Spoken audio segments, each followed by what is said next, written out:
Okay guys, what is up? I'm back here to go over the recent meetings. So basically the outcomes of the back-to-back recent meetings in Capitol Hill and Washington D.C. What happened there? They talked about how to handle this situation of blockchain and cryptocurrency, especially exchanges, delicately.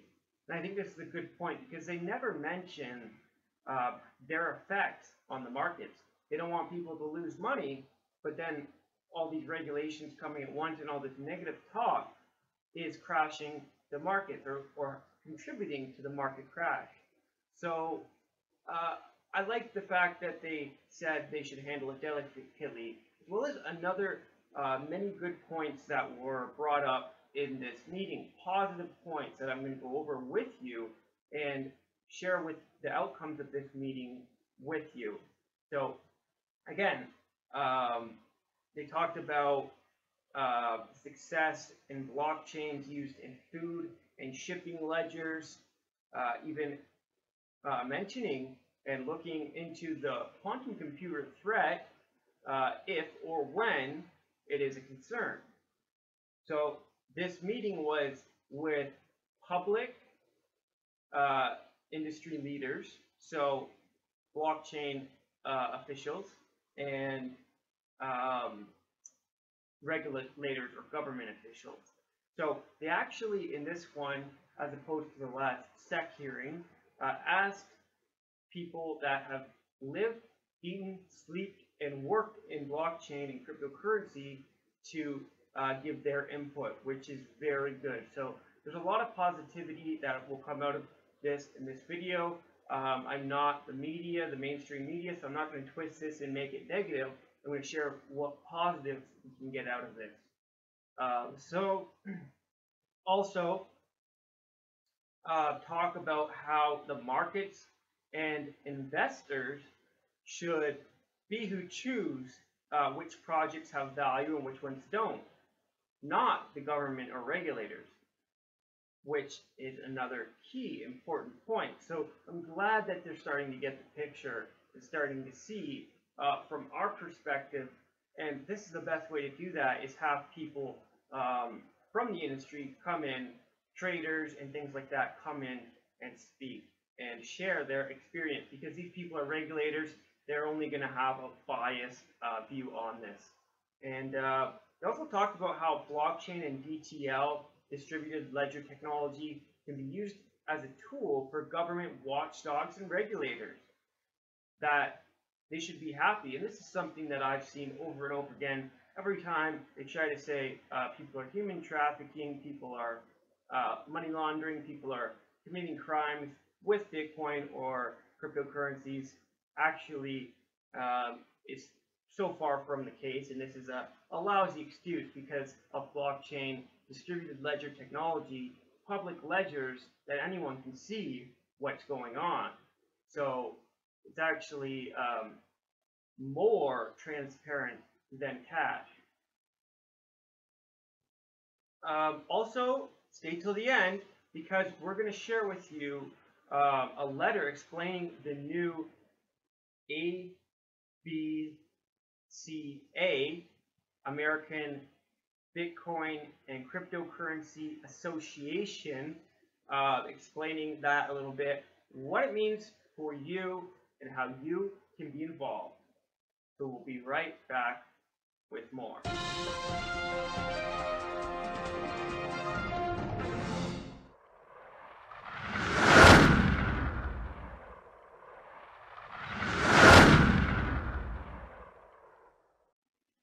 Okay, so let's see what I've got ready for you guys here. I worked very hard on getting the key points together. So make sure you like and share this video. We'll remind you again in a second, in a couple minutes here. But this will be basically part of our Crypto Catch-Up series, where we share with you what's been going on in the past week in crypto. So you'd expect, bankers, governments to be against this kind of technology naturally, because it kind of takes some of their power away.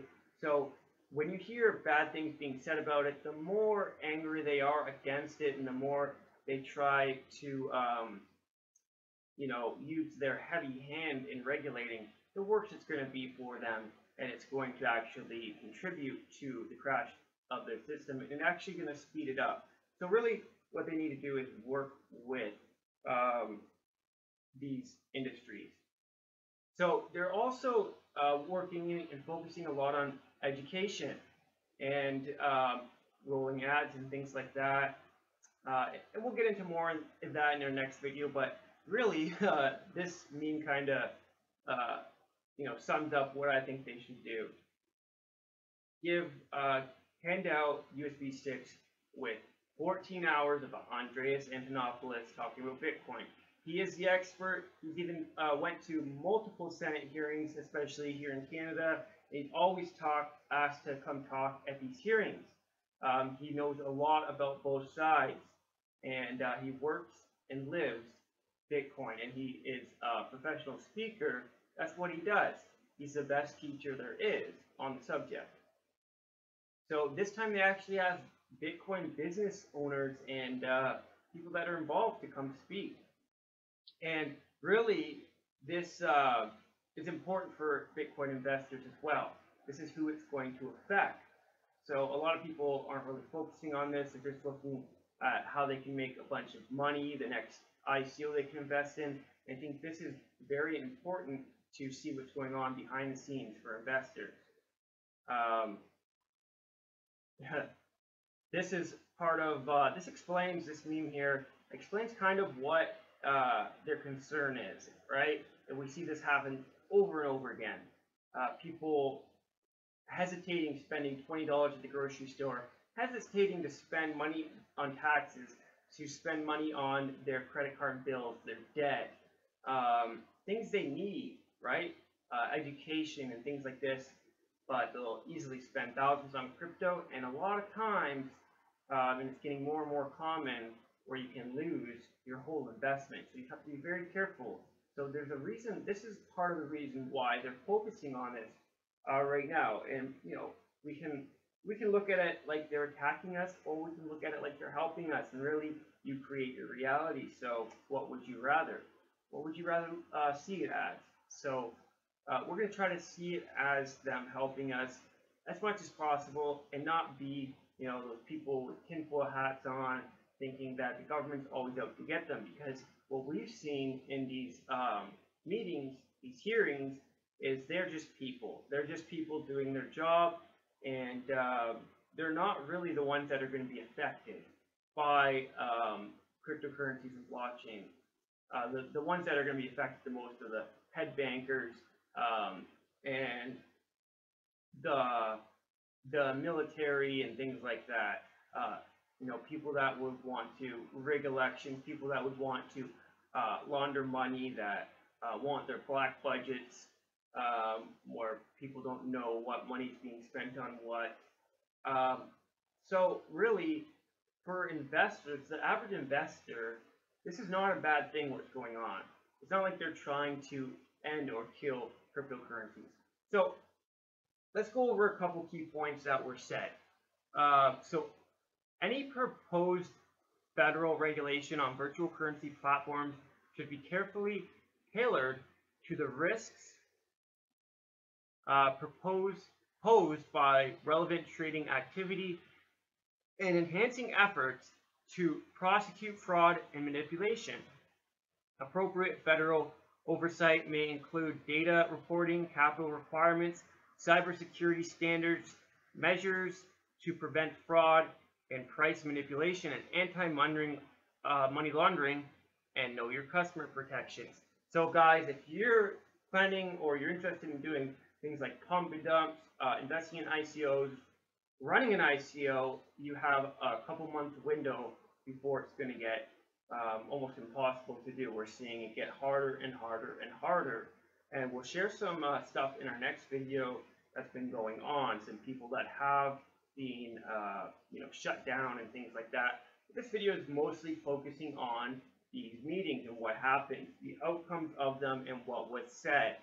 And there was a lot of interesting and positive things said. So again, here's another quote. We owe it to this new generation to respect their enthusiasm for virtual currencies with a thoughtful and balanced response, and not a dismissive one, he remarked at the time. According to the CFTC chair, the agency will continue to pursue enforcement actions where necessary and continue advising and warning would-be investors. This morning, the agency published an advisory on the risk of cryptocurrency pump and dump schemes. Pump and dumpers are having to move from exchange to exchange because some exchanges are making it harder to pump and dump. During the Beyond Bitcoin Emerging Applications for Blockchain Technology hearing, the House Subcommittee on Research and Technology and the Subcommittee on Oversight asked a range of questions primarily aimed at getting a sense of which use cases have attracted the most attention today and could, in theory, wind up being used by the U.S. government itself. There you go. So they're not, they're changing their narrative a little bit. So, or we're understanding their narrative a little bit more.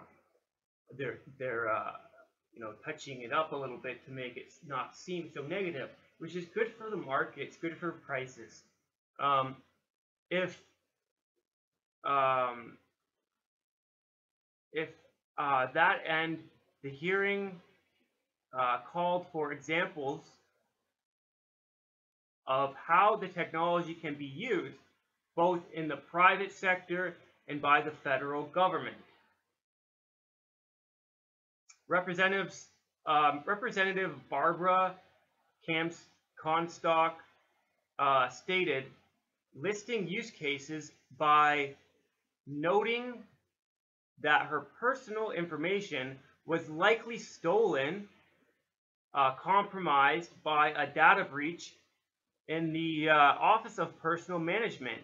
As a result, she said she was pleased to hear about efforts to create more secure identity management platform that uses blockchain as a means to encrypt data. Guys, this is amazing. We have the key and self-key, which even Microsoft in a recent story is saying they're looking into digital IDs on the blockchain. And this is something that I know for sure is going to be coming in the next year or so, where people are going to, it's no secret that people are going to start using less and less physical money, right? And now it's no secret that people are going to use less and less physical identification. We have way too many pieces of ID that we need. You can have it all into one digital identity.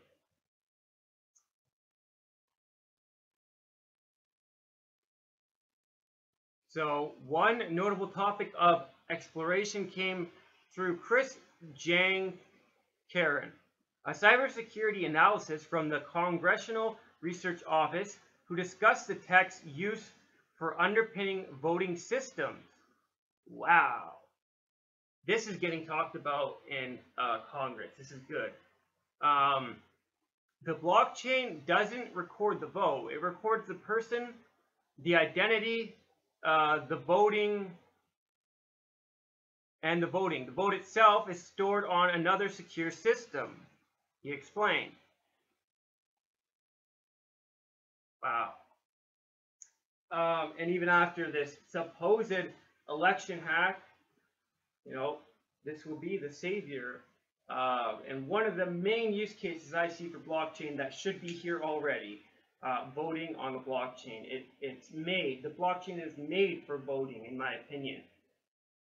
Also financial transactions, but voting and identity. Those are three main ones. Three main things. They also mentioned a couple other things in here, like shipping and the food industry. Frank Llanas, Vice President of Food Safety, Walmart Inc., detailed his company's work with blockchain in the subcommittee members, explaining how the retail giant is using the tech to track food shipments. Yana spoke on the pilot projects the retail giant had concluded already, explaining that blockchain has already seen success in helping track food supply chains. He explained, in 2017, Walmart and IBM decided to trial blockchain to track mangoes from store to store. One notable topic, I'm going backwards here. One particular area was honed in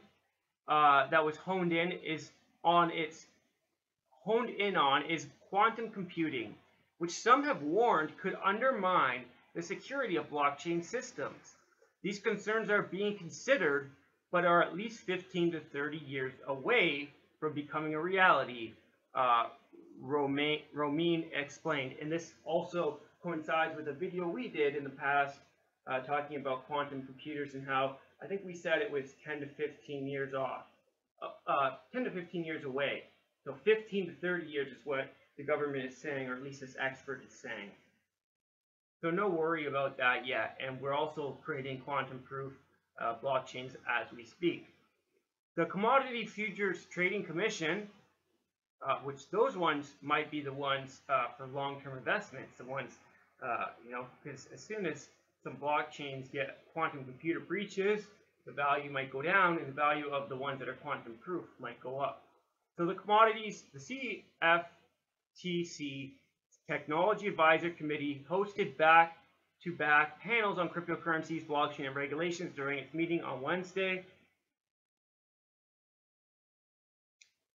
The meeting brought together influential figures from both the public and private sectors, with participants primarily raising issues related to markets, the regulation of new technologies, and the role of regulators in participating in the development of the technologies. Indeed, the event had one tangible outcome from the get-go. Just prior to the break, the committee approved the creation of two subcommittees, with one devoted to cryptocurrencies and the other on a broader application of distributed ledgers in the finance space.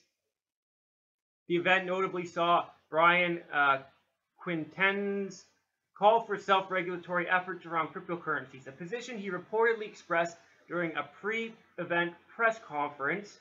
He made a similar pitch at the Yahoo Finance All Markets Summit crypto conference in New York last week.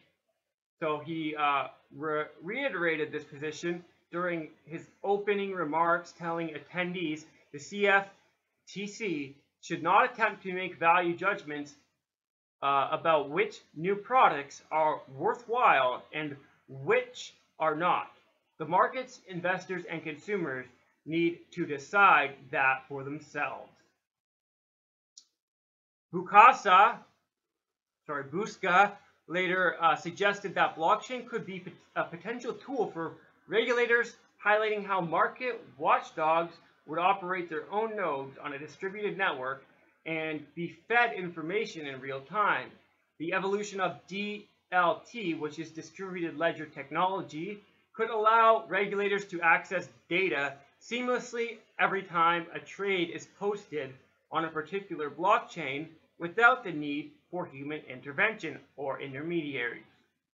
Committee members from the private sector expressed mixed views on cryptocurrency and blockchain regulation and the extent to which regulators should involve themselves.